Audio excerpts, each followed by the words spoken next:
জয় জগন্নাথ। নমস্কার বন্ধুরা, আমি আপনাদের বন্ধু শুভঙ্কর। শ্রীধাম জগন্নাথ ধাম পুরী থেকে সরাসরি আপনারা দেখতে পাচ্ছেন এই মুহূর্তে ঘড়িতে সময় সন্ধ্যে 7টা বাজতে 4 মিনিট বাকি।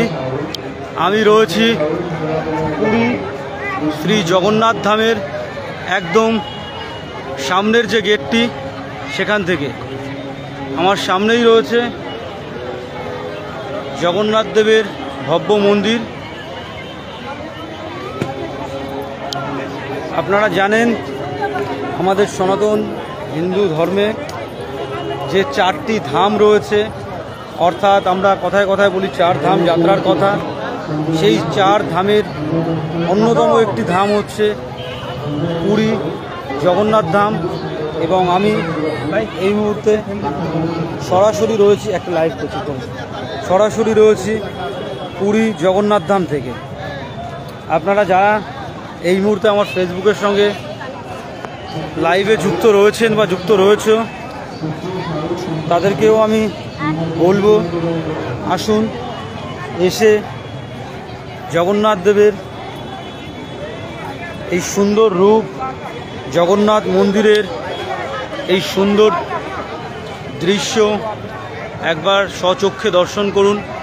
যারা এখন বাড়িতে বসে আমার সঙ্গে ফেসবুক লাইভে রয়েছেন, সকলের জন্য জগন্নাথ দর্শনের উদ্দেশ্যেই এই লাইভ ভিডিওটি করা। আপনারা দেখতে পাচ্ছেন এখন সন্ধ্যাবেলায় 7টা থেকে 7:30 বাজে, এখনও 7টা বাজেনি। এখনই আপনার দেখুন লাইনটি কী রূপ হয়েছে। এক সুবিশাল লাইন মন্দিরে যাওয়ার জন্য এখনো রয়েছে। আকাশে মেঘলা, এক ফোঁটা বৃষ্টিও পড়ছে। তার মধ্যেই বিভিন্ন পূর্ণার্থী শ্রদ্ধার্থীরা আসছেন এবং জগন্নাথ দর্শনের উদ্দেশ্যে তারা লাইন দিয়ে ভেতরে প্রবেশ করছেন। আপনারা জানেন কিছুদিন আগেই আমাদের পশ্চিমবঙ্গের মেদিনীপুর জেলার দীঘায় এই জগন্নাথ মন্দিরের আদলে একটি মন্দির স্থাপন করা হয়েছে। যারা সেখানে গিয়েছেন, আমার এখন যাওয়ার সৌভাগ্য হয়ে ওঠেনি, কারণ আমি যখন গিয়েছিলাম তখন মন্দিরটি উদ্বোধন হয়নি এবং সম্পন্ন হয়নি। তারা অনেকেই আমাকে বলেছে যে দীঘায় যে জগন্নাথ মন্দির হয়েছে সেই মন্দিরটি নাকি পুরীর এই যে জগন্নাথ মন্দির সেই মন্দিরটির মতনই হয়েছে। কিন্তু যারা পুরীতে এই মন্দিরে আগে এসছেন তাদের কাছে আমি বলতে চাই বা জিজ্ঞাসা করতে চাই, এই মন্দিরে আসলে মনের মধ্যে যে তৃপ্তি হয়, যে শান্তিটা পাওয়া যায়, যারা এখনও পর্যন্ত দীঘায় জগন্নাথ মন্দিরে গিয়েছেন, আমি এখনও যাওয়ার সুযোগ হয়নি, তাদের উদ্দেশ্যে আমার প্রশ্ন, দীঘায় সেই জগন্নাথ মন্দিরে গেলে কি এই পুরীর জগন্নাথ ধামের মতন সেই তৃপ্তি, সেই আনন্দ খুঁজে পাওয়া যায়? প্রশ্নটি রাখলাম যারা ইতিমধ্যেই দীঘায় জগন্নাথ মন্দির দর্শন করেছেন তাদের উদ্দেশ্যে, কারণ আমার এখনও যাওয়ার সুযোগ হয়নি। আমি এই মুহূর্তে জগন্নাথ ধাম পুরীতে রয়েছি।